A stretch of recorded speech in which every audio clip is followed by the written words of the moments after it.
بسم الله والحمد لله والصلاة والسلام على رسول الله وعلى آله وصحبه ومن والاه ثم أما بعد to proceed. So inshallah we'll proceed with the types of hearts. So the Prophet sallallahu alaihi wasallam, pay attention to this hadith, like all of the hadith. But in this hadith, the Prophet sallallahu alaihi wasallam gives us parables to the hearts, different types of hearts. The heart is the recipient of the guidance of Allah subhanahu wa ta'ala. And if the recipient is malfunctional, then the reception will also be limited, will be defective, and you will not receive much of the guidance from Allah subhanahu wa ta'ala. The Prophet sallallahu alaihi wasallam said, and I will read the hadith in Arabic first and then in English. And this is a hadith that's reported by Bukhari and Muslim from Abi Musa al-Ash'ari radiallahu anhu. مثل ما بعثني الله به من الهدى والعلم كمثل الغيث الكثير أصاب أرضا فكان منها نقية فأنبتت الكلأ والعشب الكثير قبلت الماء فأنبتت الكلأ والعشب الكثير وكانت منها أجادب أمسكت الماء فنفع الله بها الناس فشربوا وسقوا وزرعوا وأصاب منها طائفة أخرى إنما هي قيعان لا تمسك ماء ولا تنبت كلأ فذلك مثل من فقه في دين الله ونفعه ما بعثني الله به فعلم وعلم ومثل من لم يرفع بذلك رأسا ولم يقبل هدى الله الذي أرسلت به. The likeness of the guidance and knowledge with which Allah has sent me is a great deal of rain which falls on a land. So the guidance is the rain, and the land here is your heart. Some of the land is fertile. It absorbs the water and brings forth a lot of grass and vegetation. Other parts are infertile, but they hold the water and Allah benefits the people thereby so that they may drink and water their animals and irrigate their lands. They take from this land to other lands that are fertile and irrigate the lands. A third part is plains, which do not hold the water and where no plants grow. This is like the person who understands the religion of Allah, the first example. The land that could both hold the water and it's also fertile.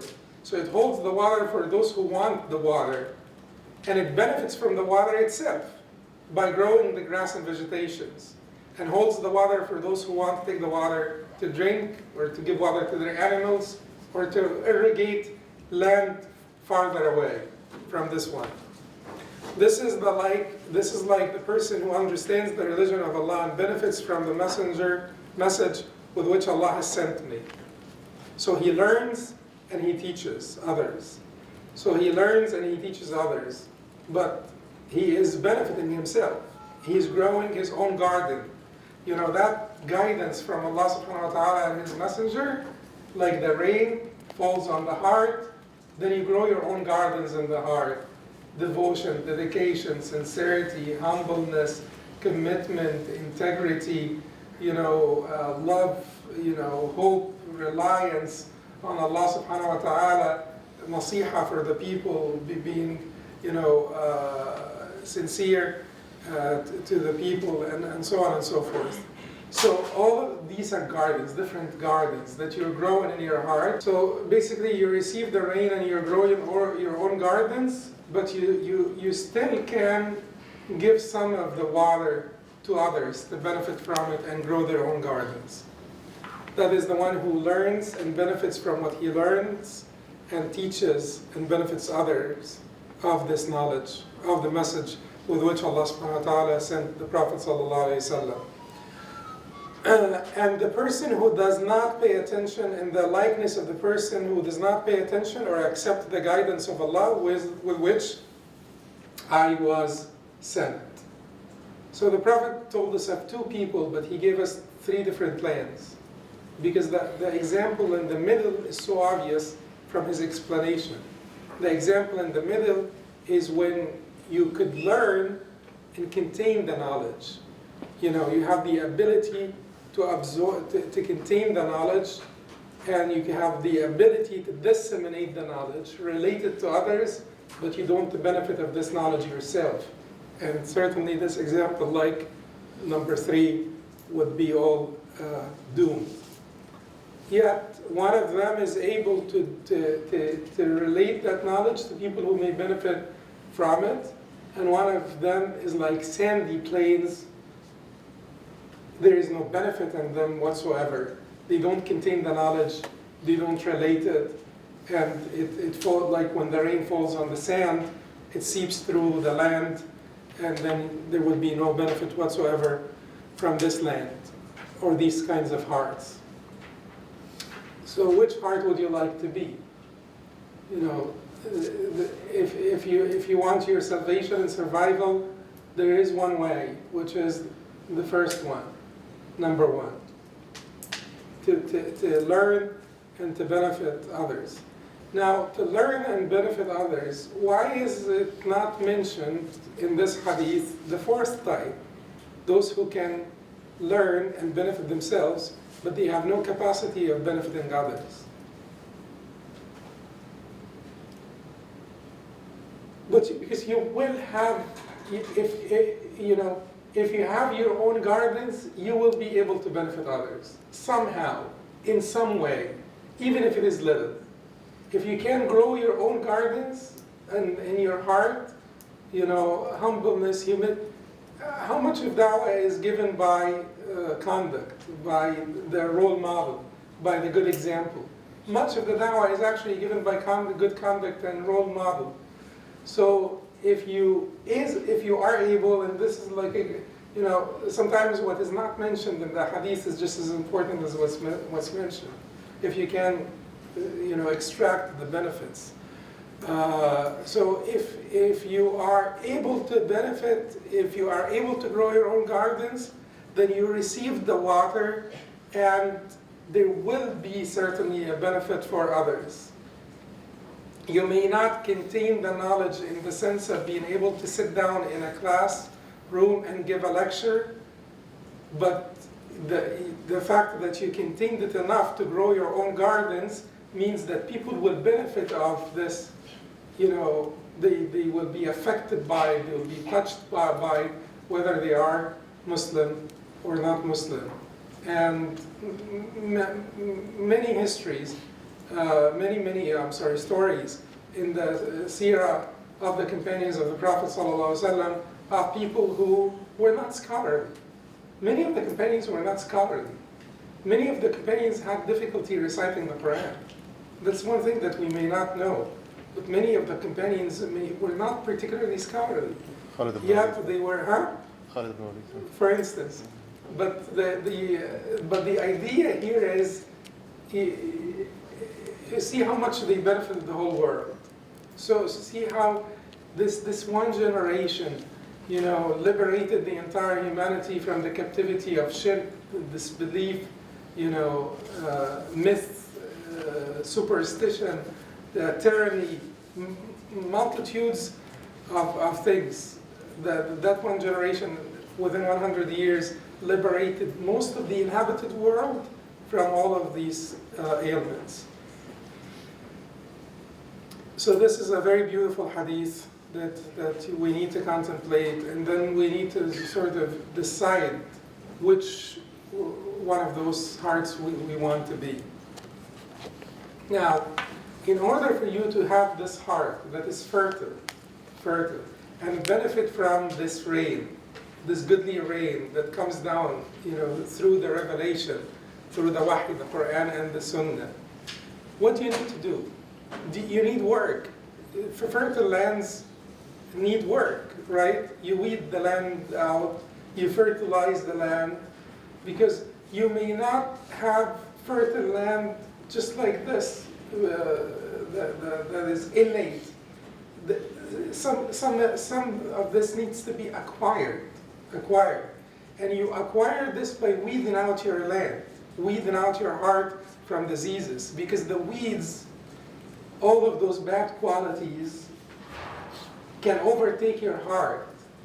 And then, no matter how much rain falls, there is so much weed that is that is devouring all the good vegetations, not leaving any room for the good vegetations and the grass to grow. So unless you take the weeds out, you will not be able to grow good vegetations or grass. So that is step number one, to weed out your heart from those diseases, ailments, sicknesses, bad qualities. Step number two is to fertilize it, to make it more accepting of the goodness in the revelation. And you fertilize it by promoting all the qualities, all the good qualities of the hearts. Second hadith. This hadith has some controversial authenticity as far as it goes up to the Prophet ﷺ. The traceable form of it is controversial. But the report from Hudhayfa is authentic. And many scholars would say that Hudhayfa would not actually bring this up from his own making. That Hudhayfa would not be able to make up this. This is something that should be traceable to the Prophet ﷺ, even if the authentic form stops at Hudhayfa, radiallahu anhu. But if Hudhayfa related this to us, then he must have heard it from the Prophet ﷺ, because this type of knowledge is not to be produced by someone short of the Prophet ﷺ. This is not a fiqhi ijtihad, where Hudhayfa can basically use his reasoning, but this is rather knowledge that should be limited to the Prophet ﷺ and may not be known by others. So we would consider this to be coming from the Prophet ﷺ. So the Prophet ﷺ said there are 4 types of hearts. In the traceable version, which is traced through Abu Sa'id al-Khudri radiallahu anhu, the Prophet ﷺ said, القلوب أربعة فقلب أجرد فيه مثل السراج أزهر وذلك قلب المؤمن وسراجه فيه نوره وقلب أغلف مربوط على غلافه فذلك قلب الكافر وقلب منكوس وذلك قلب المنافق عرف ثم أنكر وقلب مصفح وذلك قلب فيه إيمان ونفاق فمثل الإيمان فيه كمثل البقلة يمدها ماء طيب ومثل النفاق فيه كمثل القرحة يمدها القيح والدم فأي المادتين غلبت صاحبتها غلبت عليه. A pure heart, there are 4 types of hearts. First, a pure heart that has a shining lamp, and that is the heart of the believer. And the lamp inside it is the light of faith. The second is a covered up heart with ties on its cover. A covered up heart or a wrapped heart, a sealed heart with the seal tied. And that is the heart of the non-believer. Basically, he never opened up to the truth. So it is sealed and the seal is tied. He never opened up to the truth. And an upside down heart. Arafa thumma ankar. He knew and then he rejected. And that is the heart of the munafiq, the hypocrite. Basically, it was able to contain some water, some guidance. The munafiq goes through stages, goes through phases. There is reluctance, because the fact that you're immersed within the community of the believers, it would be impossible for you to not see glimpses of light here and there. And then you walk a little bit towards the light, and then you stop. And you turn your back to it, and you walk away. And so on and so forth. There is this reluctance. So it is an upside down heart, meaning at one point, it does accept the truth. It's right side up. And then it turns upside down, and then loses the truth that is accepted, and becomes unable of receiving more or accepting more of the guidance of the revelation. That is the upside down heart, the heart of the hypocrite. And then there is the mixed up heart. That's the heart of the one, the majority of us. The mixed up heart is the heart in which there is both faith and hypocrisy. فيه مادتان. It has two elements, the element of faith and the element of nifaq. The example of faith in it is like a small plant that grows with good, or a sprout that grows with good water, and the example of hypocrisy in it is like a wound or an ulcer that grows with pus and blood, gets supplied by pus and blood. So whichever overtakes the other takes over that heart. Whichever overtakes the other takes over that heart. Basically, that is the ongoing struggle. Remember the hadith of Abdullah ibn Mas'ud, the fourth hadith in the Hadith al-Nawawiyya, in which he said, by Allah, with whom there is no God, one of you will do the works of the people of paradise until there is only an arm span between him and it, and then he will be overtaken by the destiny, and he will do the works of the people of hellfire and enter it. That's it. That's the explanation of that. Basically, you have two tributaries feeding into this heart. There is the tributary that is feeding this heart with the element of faith, and there is the tributary that is feeding into this heart the element of hypocrisy. Water, pus, and blood are both coming into this heart. In order for this heart to remain healthy, it will need to cut off the tributaries of pus and blood. And it needs to open up the tributaries, widen them. The tributaries that are bringing in the goodly water that will nourish this heart and make it healthier.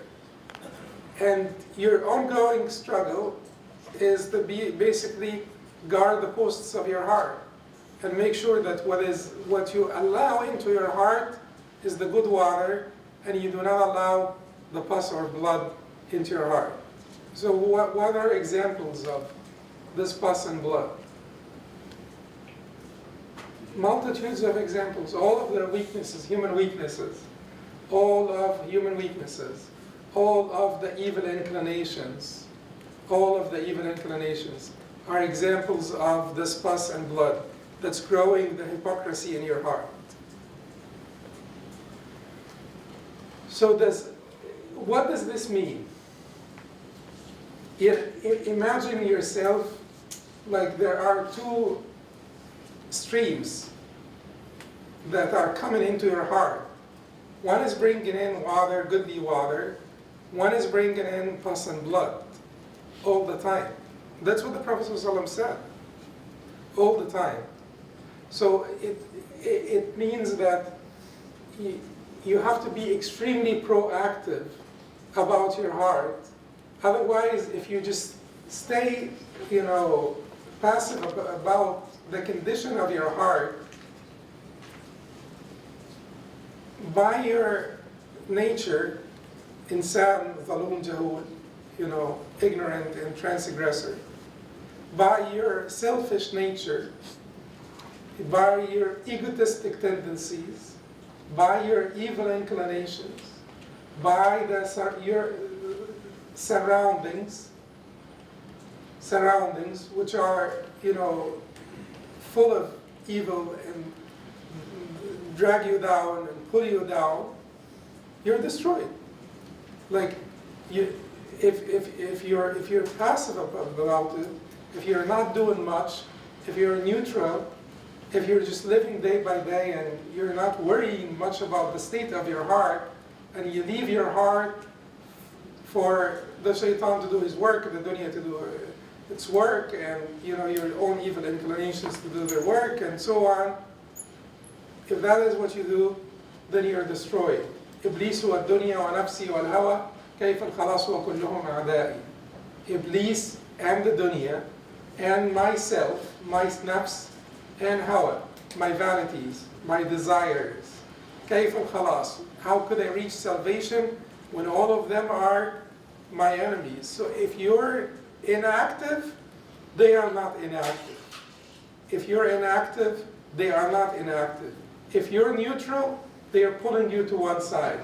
So if you decide to be neutral, or if you're comfortable, sitting around and waiting for your heart to be purified without much effort, without much diligence, without much vigilance, then you can imagine who's pulling.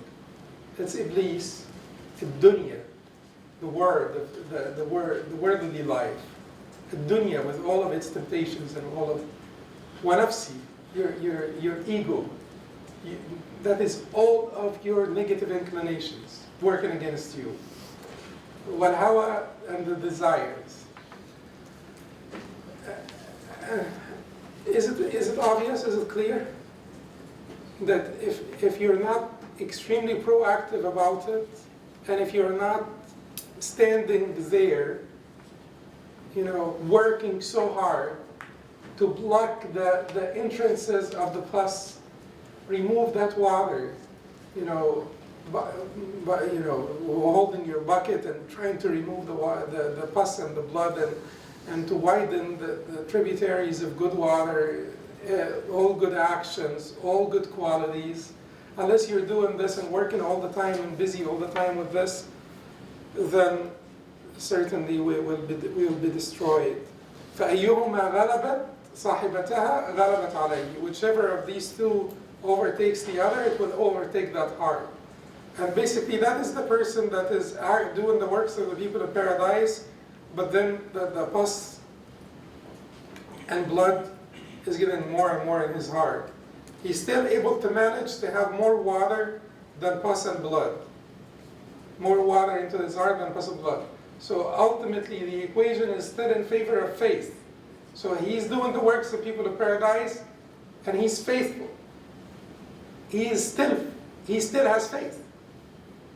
But then it could be just very brief time that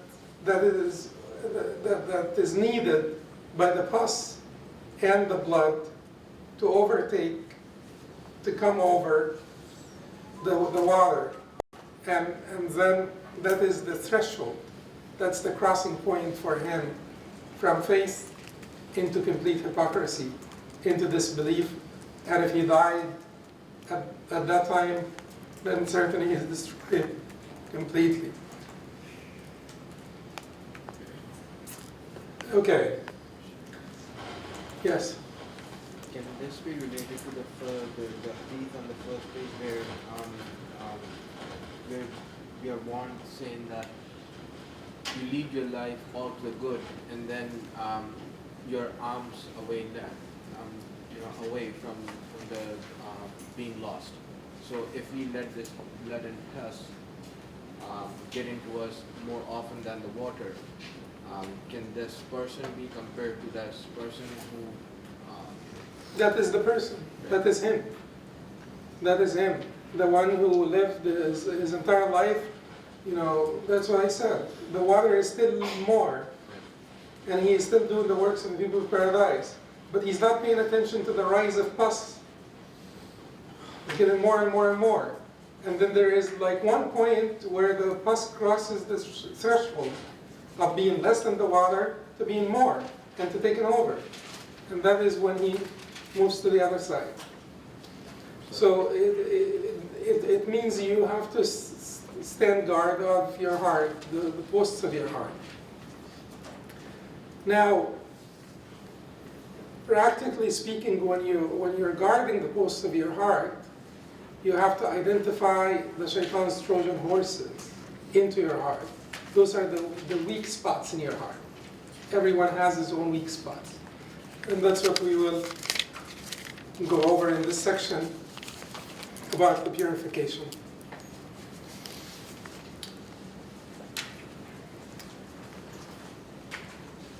The first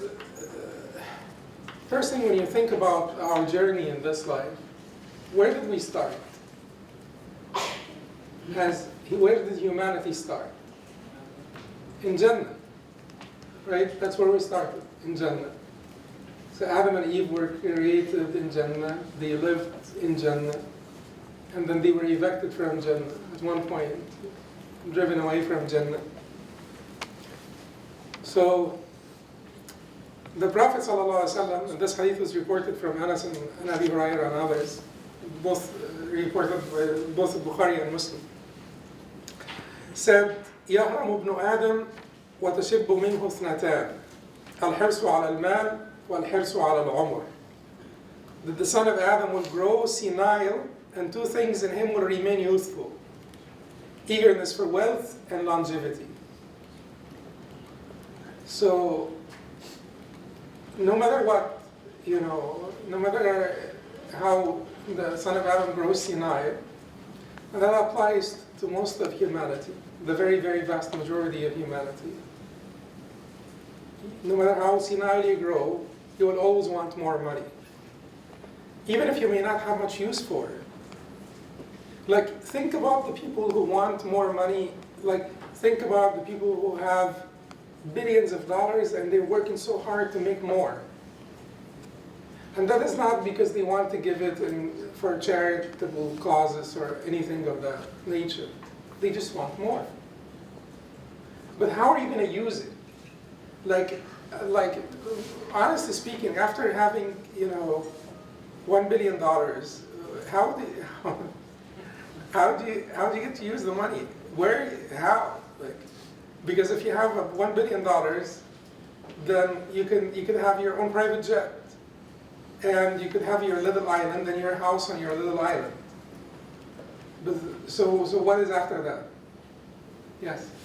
Is this hadith mentioning like the lack of other virtues?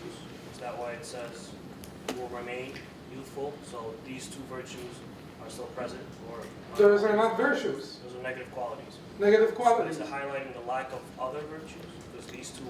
No, it is highlighting the persistence of those two qualities, how they are deeply inculcated into our being, as human beings. We're always for these two. We always want long life and abundant wealth. Long life and abundant wealth. So Ibn al-Qayyim rahimahullah said these two things caused the Adam to be evicted from paradise. See, as in Surah Taha, فَوَسْوَسَ إِلَيْهِ الشَّيْطَانُ قَالَ يَا آدَمْ هَلْ أَدُلُّكَ عَلَى شَجَرَةِ الْخُلْدِ وَمُلْكٍ لَا يَبْلَى. The shaitan whispered to him and said, O Adam, shall I direct you to the tree of eternity and position that will not deteriorate? Because if you have long life in poverty, that is not very exciting, right? Long life in poverty. But, when you, but it becomes so exciting when you have this abundant wealth and long life. And the shaitan promised him eternity and abundant wealth. The two that the Prophet ﷺ spoke about. Eagerness for money, wealth, and eagerness for longevity. So those are the two things that the shaitan promised Adam of. So Ibn al-Qayyim said these are the two things that got Adam out of paradise. So he will not return until he gives them up. And he mentioned the ayah in Surah Al-Tawbah. إن الله اشترى من المؤمنين أنفسهم وأموالهم بأن لهم الجنة. Which means, indeed, Allah has purchased from the believers their lives and their properties for that they will have paradise. Because you can't deceive Allah. You cannot deceive Allah. Those are the two things that humanity favored over Jannah, over the life in Jannah. And if you want to go back to Al-Jannah, you give up these two first, and then you go.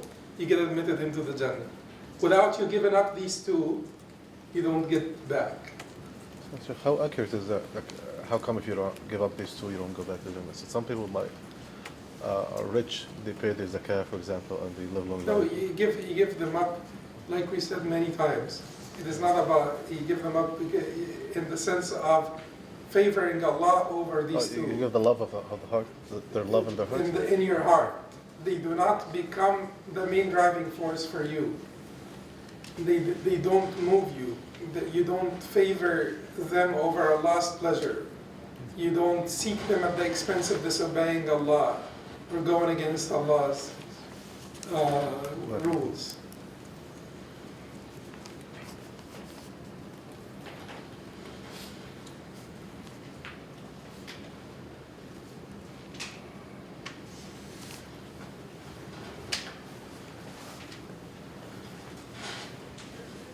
next, so the why did we start with greed?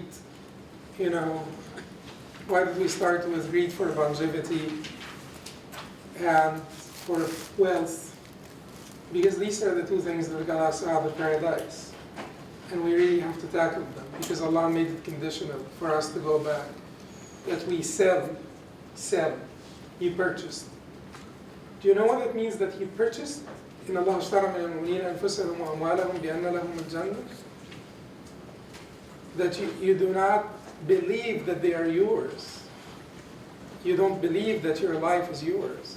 You don't believe that the property is yours. It is Allah's. I sold. But do we really believe so? Do you really believe that you're done with the contract? It's a contract. Do you feel that you already sold and that's it? You're done with that contract. You sold to Allah, surely, because you could sell to other beings as well. But that is the point of no return. When you're done with the contract, and that's it. The contract is finalized. And you could make this contract with Allah, and you can make it with others. But keep in mind that Allah will not accept any part of this contract unless it is entirely His. He does not accept partners. He does not have partners, and He does not accept partners. And He does not accept any mixed intentions. So unless your contract is purely with Him, you have no contract with Him. You have no covenant with Him. So we must always ask ourselves if we're content with the contract and if it is finalized. The second is self-conceit. Abu Sulaiman al-Darani rahimahullah said, how can a sane man be conceited about his work when it is but a gift and blessing from Allah that he should thank Him for? How could a sane man be conceited? Self-conceit should not translate as al-Birr. Self-conceit should translate as al-Haj. Because Birr is self-deceit. And the difference between self-conceit and self-deceit is that self-conceit is when you like what you do. Self-deceit is when you're deceived. You deceive yourself. You deceive yourself by so many things. You could deceive yourself by so many things, including this conceitedness. Could be also deceptive. Could be, a false sense of security. But he says here that you should not have ujb, you should not have self-conceit with what you do, because what you do is but a blessing from Allah subhanahu wa ta'ala that requires a show of gratefulness. As we said yesterday, or maybe today, that you can't thank Allah enough. Because if you thank Him, you need to thank Him for guiding you to thanking Him. If you show gratitude to Allah subhanahu wa ta'ala, then you should certainly show more gratitude for having guided you to show Him gratitude. Because when you show gratitude for Allah subhanahu wa ta'ala, is this in your benefit or His benefit? It is in your benefit. And when you show gratitude to Allah subhanahu wa ta'ala, is this by your own goodness or by the tawfiq of Allah, the guidance of Allah and the tawfiq of Allah that He allowed you and permitted you to show gratitude for Him, and that He empowered you and enabled you to show gratitude for Him? So that is where you always need to stay.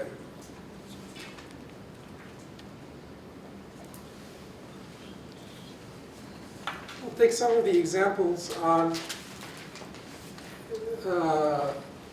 the stations. So truthfulness is one of the stations that you need. Station versus a condition or status, maqam versus al-hal, is a place where you always abide. You don't leave it. You don't go out of it. And even if you go to other stations, you don't leave that station. You stay in it. But you can master many stations at the same time. So the station of truthfulness, Sahal ibn Hanif radiallahu anhu said, the Prophet ﷺ said, he who asks Allah for martyrdom, Allah will raise him to the high status of the martyrs, even if he dies on his own bed. من سأل الله الشهادة بصدق بلغه الله منازل الشهداء. So if you ask Allah the martyrdom with truthfulness, Allah subhanahu wa ta'ala will make you reach the rankings of martyrs even if you died in your own bed. And that is the benefit of truthfulness. So there are two contrasting ahadith. Well, those who are truthful and those who are not truthful. One was reported by Bukhari and Muslim from Abi Hurairah radiallahu anhu, and this is a known hadith in which Allah subhanahu wa ta'ala said, أَوَلْ مَنْ يُسَعَّرُ بِهِمُ النَّارِ يَوْمَ الْقِيَامَةِ ثَلَاثًا. First people with which the fire will be kindled on the day of judgment are three people. Who are those three people? متصدق, شهيد, Scholar. قارئ. So the mutasaddiq, which is the one generous, charitable person, shaheed, the martyr, and the qari, the scholar, they will be brought before Allah, and most of you know the hadith. And Allah will remind them of His bounties on them, and they will remember them. And then He will say to each one of them, what have you done? What have you done with my favors? And each one of them will mention. So the qari will say that I learned, the Quran for your sake and taught it. And Allah will say to him, kadabt, you lied. You learned it so that people may say he's qari. And it was sad. So he will be dragged to the hellfire. And then the shaheed, first the Prophet ﷺ mentioned the shaheed, and then the qari, and then the mutasaddiq. So the shaheed will be brought before Allah. And then Allah will remind him of His favors. What you have done with my favors? And He will say, I fought in your cause until I was killed. And He will say, no, you lied. You fought so that the people may say he's brave, and it was sad, and he will be dragged to the hellfire. And the last one will be the mutasaddiq, charitable person, who will be brought before Allah, and Allah will ask him, what have you done with my favors? And he will say, I gave in every path you would like me to spend them. So I gave it for every cause, for every charitable cause, I gave money. And he would not be lying about this. He did give for every charitable cause. But Allah subhanahu wa ta'ala would say to him, Kathab, you lied. Because He did not belie him concerning the first part, which is that he gave, but concerning the second part, which is that he gave for Allah subhanahu wa ta'ala. But you spent so that people may say that he's generous, and it was said, and he would be ordered to the hellfire, or dragged to the hellfire. That is one end, or one image or scenario. Take the other scenario and contrast them. When Muslim reports from Jabir radiallahu anhu that the Prophet ﷺ, when they were marching towards Tabuk, and Tabuk is Ghazwat al-Usra, it's the battle of hardship. So the Sahaba Ridwanullahi alayhim were marching in the middle of the desert of Arabia, in the sun of the middle of the summer, to fight against the Romans. So you can imagine, you're leaving Medina at the time where the fruits have become ripe. You're ready to enjoy the fruits of Medina and sit in the shades of Medina and so on.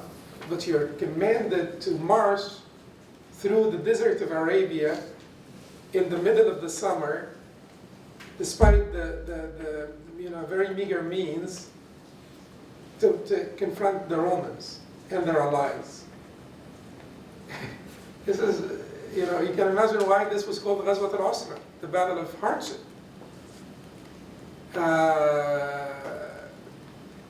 Basically, you're giving up everything. You have to be given up. You have to have completely finalized your contract with Allah subhanahu wa ta'ala to actually make this march. And then, in the middle of their walking or marching, the Prophet ﷺ says to them, إِنَّ بِالْمَدِينَةِ رِجَالًا مَا سِرْتُمْ مَسِيرًا وَلَا قَطَعْتُمْ وَادِيًا إِلَّا شَارَكُوكُمُ الْأَجْرَ. قالوا وهم في المدينة رسول الله قالوا وهم في المدينة حبسهم العذر. So the Prophet ﷺ tells them, in the middle of this, there are men that you left behind in Medina. You have not traversed the valley or marched towards your enemy, except that they took, that they were your partners in the reward. شاركوكم الأجر. They took similar reward as yours. And then the Sahaba said to the Prophet ﷺ, while they are in Medina, O Messenger of Allah, because it's surprising. We were going through all of this hardship, and they take this similar reward.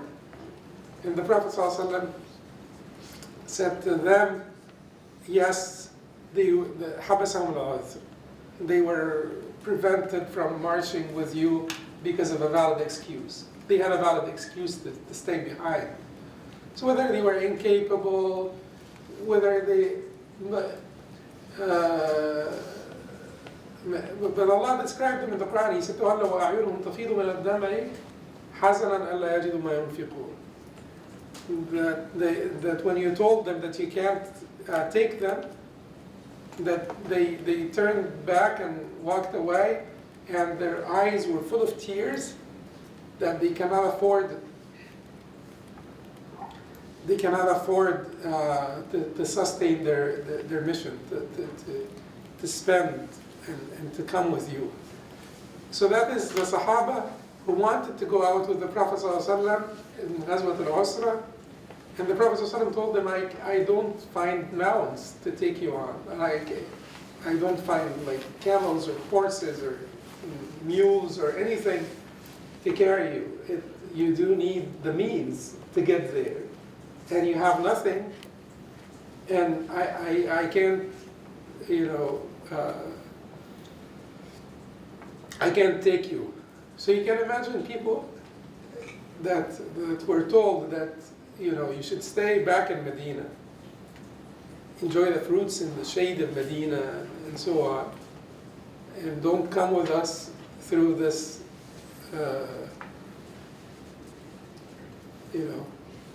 difficult venture. Don't go through this difficult venture with us. And then they were crying, and their eyes were full of tears because they can't make it. So isn't that truthfulness? Truthfulness here is not only about saying the truth. Truthfulness here means truthfulness in commitment. Like when you say, La ilaha illallah Muhammad Rasulullah, this is a testimony. Are you truthful in declaring this testimony? Is your commitment to Allah a true commitment? That is when it is proven. These are examples, these are tests of the truthfulness of your commitment. And those Sahaba certainly proved to have the highest degree of truthfulness. Because of that, as the Prophet ﷺ says here, they get the full reward even while they're in Medina.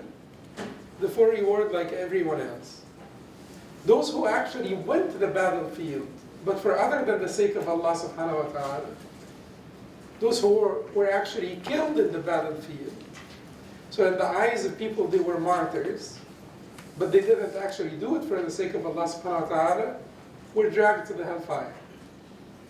whereas the others that stayed behind were, given the full reward of the mujahideen.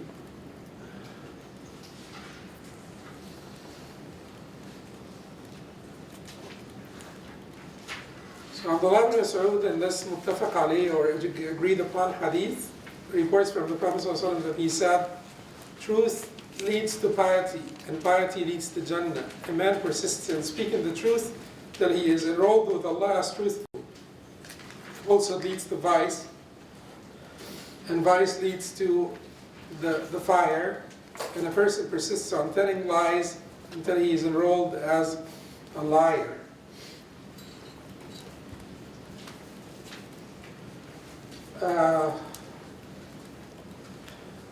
So basically, truthful, like I said, is not only truthful in speech, it's truthfulness of the heart, truthfulness of commitment. But the truthfulness in speech is a necessary requirement of the truthfulness of your heart. You remember the hadith? لا يستقيم إيمان عبد حتى يستقيم قلبه ولا يستقيم قلبه حتى يستقيم لسانه. The faith of a believer is not straight until his heart is straight, and his heart is not straight until his tongue is straight. So basically, truthfulness of the tongue invites truthfulness of the heart, truthfulness of the interior. Truthfulness of the tongue calls upon, invokes the truthfulness of the heart, and vice versa. They are a reflection of one another.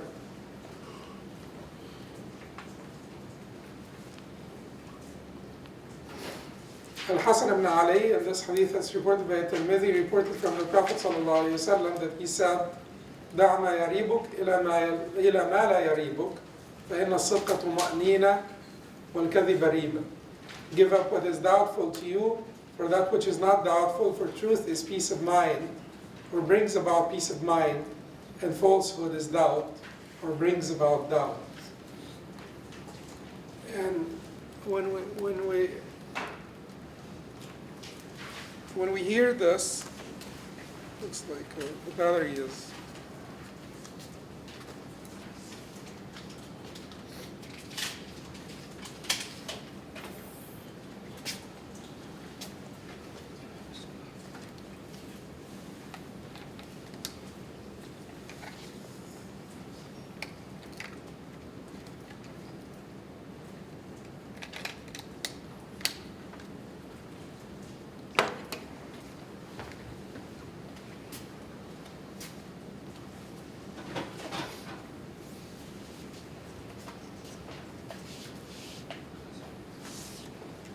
Truthfulness, basically, as defined by other people, is conformity of the exterior to the interior.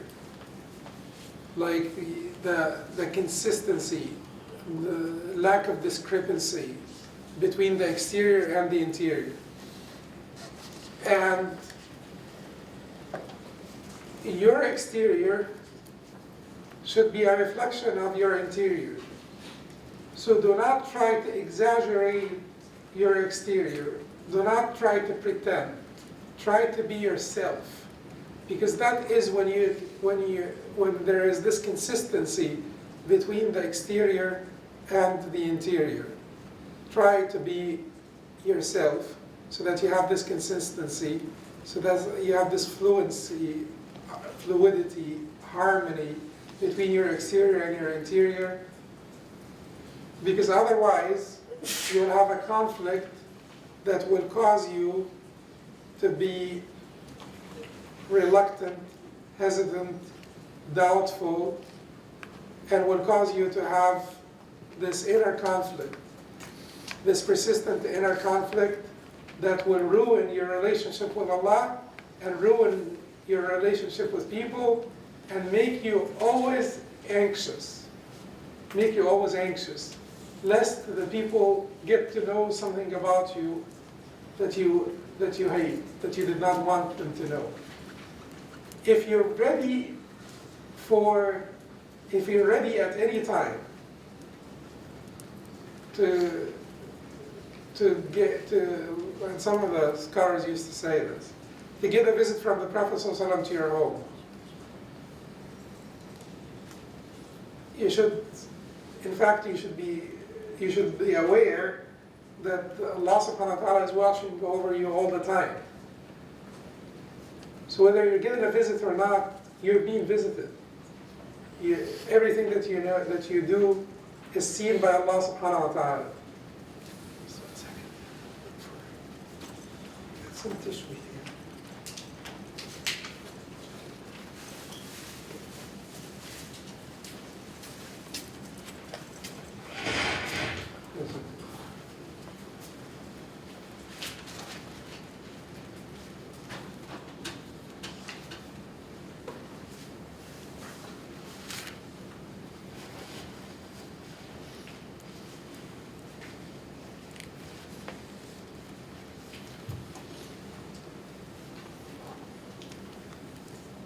But basically, when the interior and exterior are true reflections of each other, and there is no hiding, there is no exaggeration, there is no makeup.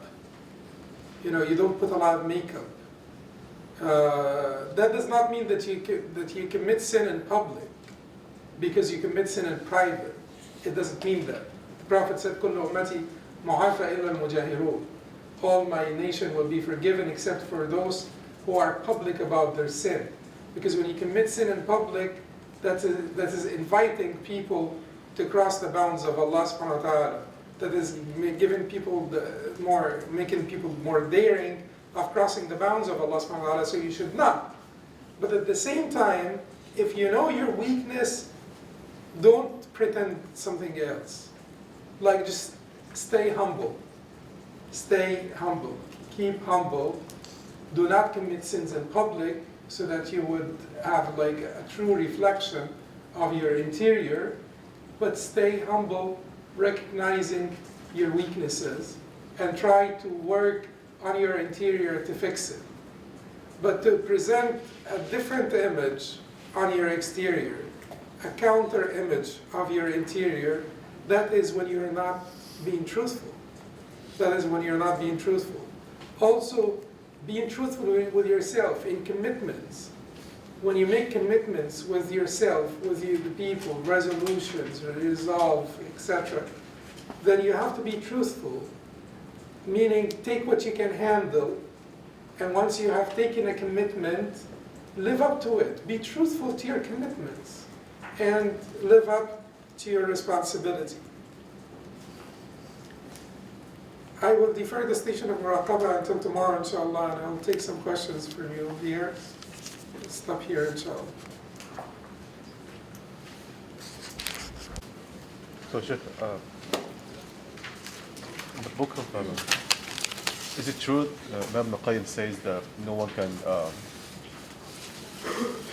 attain any of these stations except that there are 4 major stations the beginning has to go through, which is al-Yaqadha, the awakening. And is that true, or anyone?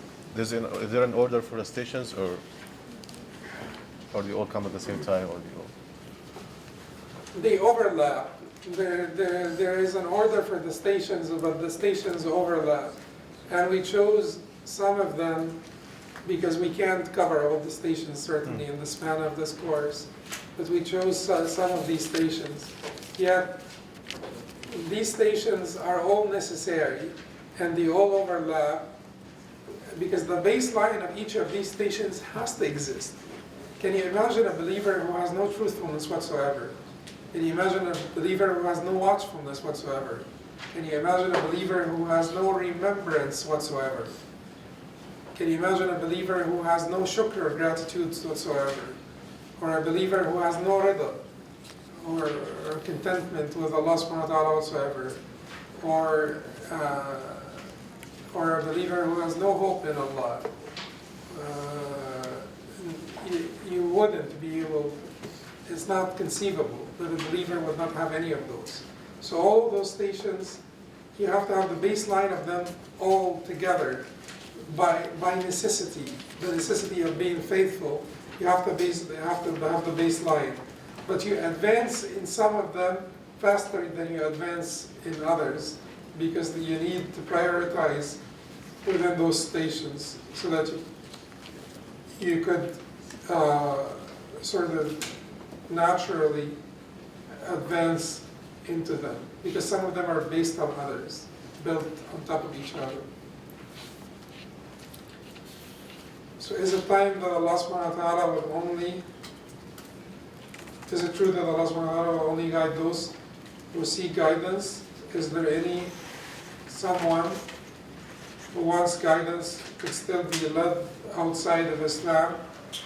If so, why does Allah subhanahu wa ta'ala allow people to fall into disbelief if they were trying to earn His favor? No one will seek Him with sincerity and get rejected. No one will seek Allah as duly as he can and sincerely as he can and get rejected by Allah. It doesn't happen. And if one saw Allah subhanahu wa ta'ala, yet he was not given the means to guidance, he did not hear of the Prophet sallallahu alaihi wasallam, he did not come across Muslims who told them about the nature of Islam, and so on, their test will be repeated in the hereafter. But no one will be rejected if they sincerely sought Allah subhanahu wa ta'ala. If someone is relying almost 100% on life support, does the family have the choice to wait him/her out until they die, or at what point do they pull the plug?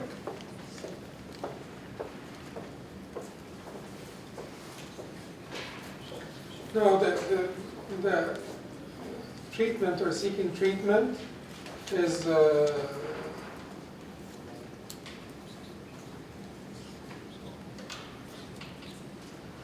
could be any one of the 5 categories of legal values, or categories of ahkam.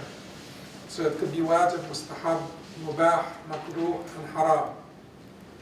So when is treatment wajib? If the disease causes harm and the medicine is safe and affordable, then treatment is wajib. When is treatment haram? If you're using something haram for treatment, when there are alternatives or when the benefit is not established. And then there are various categories. So life support treatment, what is life to begin with? Life is a state of being that separates humans from plants and inanimate objects by 2 qualities, al-ilm wal-irada, which is knowledge and will. And when you lack the 2 qualities, al-ilm wal-irada, then you have lost the essence of human life. So if there is no input or output, why should they keep you why should they keep a group of cells together, a group of tissues together, making a body?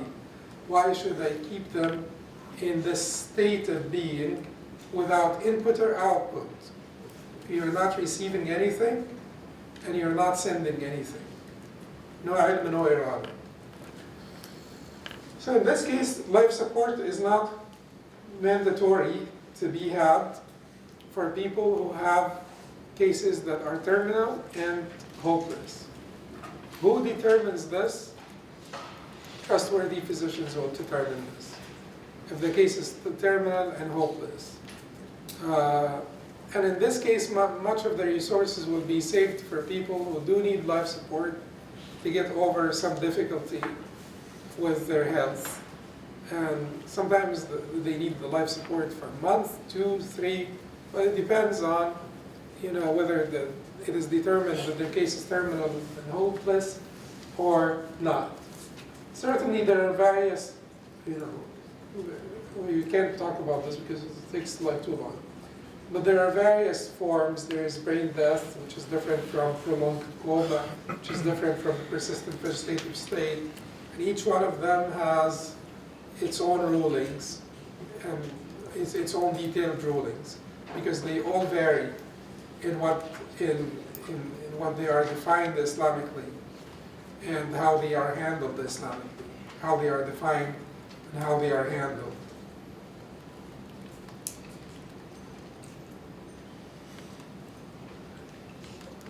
Those of you who have expertise, editorial or scientific or otherwise, or they would like to help, in any capacity, with a website that Brother Asad told you about, Islam Proven.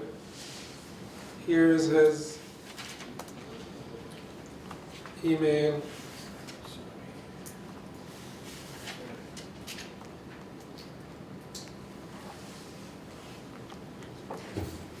So you can contact him there. Same time in the middle, after my first name. Sorry.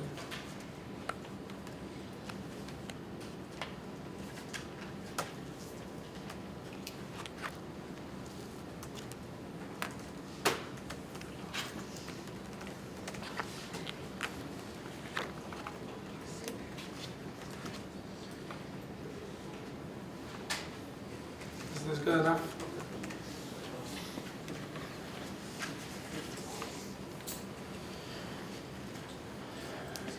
Take this one. Is there, so did we answer the issue? So life support is not obligatory to keep. We can take people off life support. If Allah means for them to live, they will live. If Allah does not mean for them to live, then there is no benefit or use in just keeping them indefinitely on life support. Is there any supplication narrated from Rasulullah sallallahu alaihi wasallam to ask Allah for martyrdom? Supplication to ask Allah for martyrdom according to the Sunnah. No, this is according to the Sunnah. You ask Allah for martyrdom. Allah marzuqni shahada. Allah give me martyrdom. من سأل الله الشهادة بصدق بلغ الله منازل الشهداء. So you say, oh Allah, give me martyrdom. Isn't there a dua for Ali radiallahu anhu? He asked Allah for martyrdom after a long life, for his sake. No, it's not from the Prophet ﷺ. Each one of them had their own thing. Umar radiallahu anhu said, اللهم إني أسألك الشهادة في مدينة النبي اللهم إني أسألك الشهادة وموتا في مدينة نبيك. I ask you to martyr them and to die in the Medina of your Prophet. And subhanAllah, it's amazing that he was given both. Yes. Do you have a question?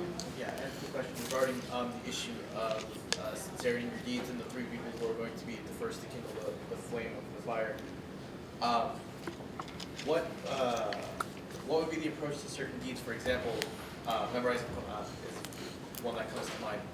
If you memorize Quran, for example, to impress your parents or to make them happy, because you know that when they hear you recite Quran or when they hear you give some piece of knowledge, that they become happy, so you do it for their pleasure.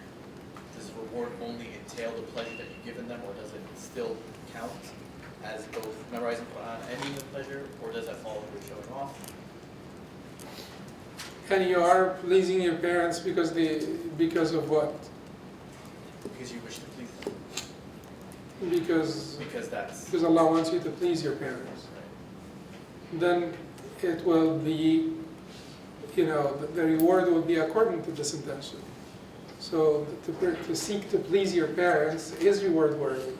So you get reward for this. But ultimately, the memorization of the Quran is pleasing to Allah subhanahu wa ta'ala. So ultimately it is deficiency to want by this to please your parents versus pleasing Allah subhanahu wa ta'ala, or for your main aim or goal to be the pleasure of your parents when you know that this is something with which Allah's pleasure could be sought. So there is certainly an obvious deficiency here in this intention. Yes? Sure. To comment on that, what about in cases when you see brothers and sisters and you're about to get married and the sister wants the brother to memorize a certain surah as a mahar?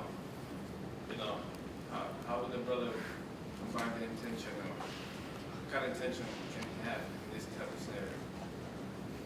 If the sister asked him to memorize certain parts of the Quran as her dowry, No one asked for that now. okay. Well, it is okay.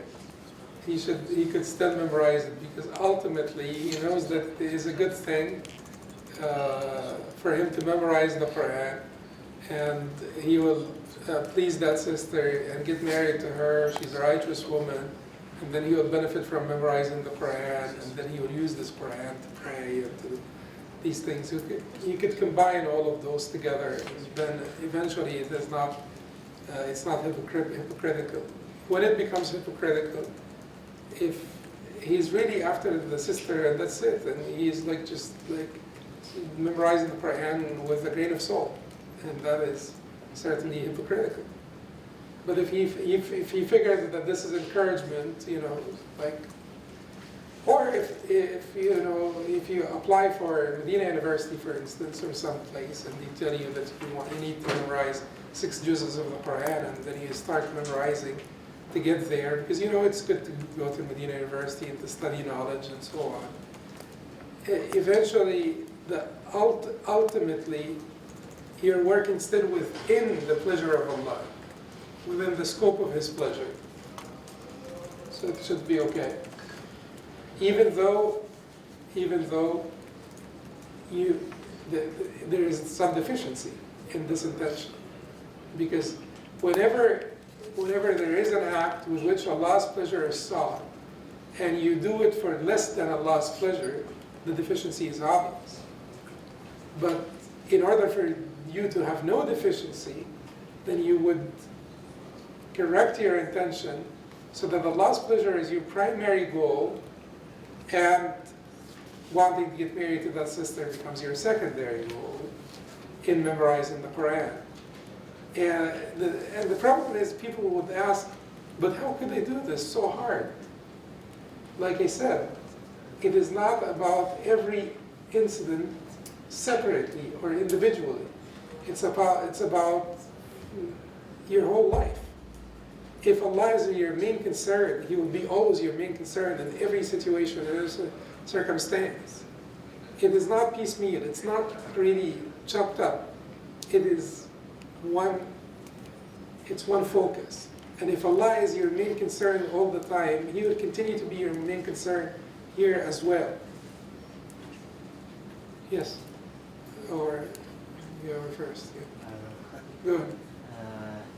هنا بالمدينة رجال الذين شاركوكم في الأجر. هل الأجر ده مضاعف كمثل الذين خرجوا يعني؟ Inshallah, it would be. When this ajr be multiplied, like the people who actually went out, inshallah, it would be mudaf. But there are things that the people who went out will do that would be reward, whereas on their way and coming back, that they may not attain those rewards. They will just attain the reward of the expedition that they intended. The expedition that they intended. وحفظ القرآن يعني عندما يحتاج الواحد قرآن معلم قرآن واحد يحفظ معاه هل ذا يدل على deficiency in their intention? Well, if you need a teacher? To require somebody that you perhaps revere, somebody that will give you a weekly goal, a weekly portion to memorize. And If the constantly ultimate thinking. intention is, if you're really intending to work against yourself and your laziness and your deficiency, weakness, by forcing yourself to commit with the teacher so that you can't come to the teacher at the end of the week and tell him I did not memorize, you'll feel too shy to do this. Basically, ultimately you want the reward of Allah, but you want to get around your weaknesses and have some measured periodic goals and have someone to monitor those measured periodic goals and to hold you accountable for reaching them. So ultimately, it is still within the scope of Allah's pleasure.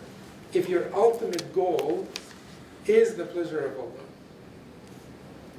But while you're seeking the pleasure of Allah, you're trying to get around your own weaknesses and you're trying to get help on yourself and your self's weaknesses. That's fine.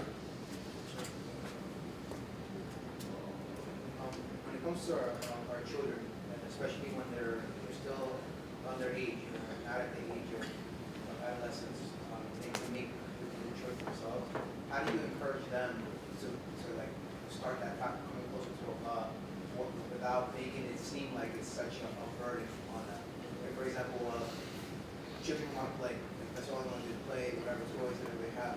But you also want them to dedicate maybe some of their time to maybe memorizing Quran or reciting or sitting down, and learning some beneficial knowledge. How do you make it that they don't feel like it's such a burden over them and taken away from what they think is enjoyment, and encourage them to start coming closer to Allah and achieving these levels that we're learning? Well, there are so many ways. The first stage of the children's lives, there is the so-called faith through association, and then faith through persuasion, and faith through ownership of your faith. And in the first stages, faith through association is before the child is capable of abstract thinking or operational thinking. Faith is basically an affiliation, like an emotional affiliation. And that's why we keep on telling the people at the masajid, be kind to the children, because in this stage, their worldview is basically based on how they are being treated. So if you treat them badly, and then they go to the kindergarten or so on, and the teacher is so, have this fluffy attitude of, love and niceness and stuff, and then you can imagine what happens to the child, in terms of his perception of his surroundings, and basically his worldview is being constructed this early on, emotionally, not intellectually. So the first stage is when you need to befriend them, and then you need to make them love you as an individual, as a parent. And then after they get into some operational thinking, which is first not abstract, and between age 7 to 11, it is concrete operational thinking. That it is not very abstract. Then you need to give them information that will help them, basically black and white information that will help build their worldview correctly, And this can happen partly by suggestion, which could even start before age 7, and partly by direct relaying of information. Suggestion is when you basically through role modeling and through hints and gestures. So when you're so excited that you say Alhamdulillah, when you receive great news and you for first the reactions to say Alhamdulillah, this will suggest to the child that Allah is the source of all goodness, bounties and favors and so on, without you doing much effort to relate that to the child. And then when they get into adolescence, then role modeling will always be there, because if they see that Islam brought happiness to you and serenity, tranquility, comfort, and so on, they get affected by this and they get touched by this. But adolescents are capable of abstract operational thinking, which basically you could rationalize with them, you could reason with them, you could talk to them about the superiority of our faith, our teachings, and so on and so forth. So there is much room for education here. Role modeling will always be there. You know, those emotional bonding is always there. There is room for education, a large room for education for adolescents. But sometimes kids are not really interested in education. Some kids are not interested in your education. And some people are more hands-on than others, and they like to do things. So participation in activities, in good activities, that do not necessarily involve basketball, but they should involve basketball and whatever other balls. But the idea here is kids are not always wanting this, but kids want sports, per se, are forms of social mingling. So if you have any activity that involves social mingling, where they can bond with their fellow Muslims and they can feel good about participating in a good activity for a good cause, such as if you arrange activities at your masjid, for instance, to collect clothes drive or food shelf or something of that nature, or collect some relief materials for people in some third world country and so on. And you involve the youth in those activities, they will like this activity. They will learn so much while they are participating in such activities. So I think that this is the thing that is lacking the most in our communities, is activities that will be attractive to the youth, where they can learn and grow together without being lectured necessarily, or the direct lecture style of education. Yes. And that's what the Prophet ﷺ did with most of the Sahaba, by the way. Most of the Sahaba were involved in good work, but they were not, most of the Sahaba were not scholars. It's related to this question. We're done? Okay. Can we, are you coming tomorrow? Inshallah, we'll continue tomorrow. Only because the Sheikh has another engagement, inshallah. Inshallah.